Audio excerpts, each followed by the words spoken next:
second video. In this video we are going to show that air expands on heating. Materials required are a plastic bottle, a balloon, a container containing hot water and a container containing cold water. Procedure: fix the balloon on the mouth of the bottle. I have kept this ready.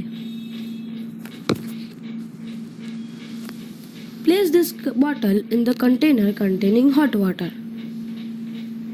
So now you can see that the balloon has inflated. Now we will keep this bottle in the cold water. The balloon has deflated. We'll again do this.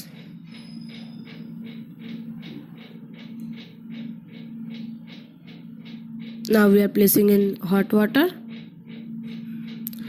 It has again inflated and now again deflated.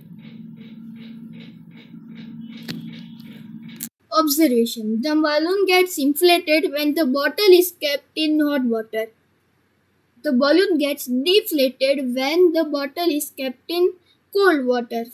So the conclusion is, we conclude that the hot water heats the air in the bottle, the air expands and inflates the balloon. This shows that air expands on heating.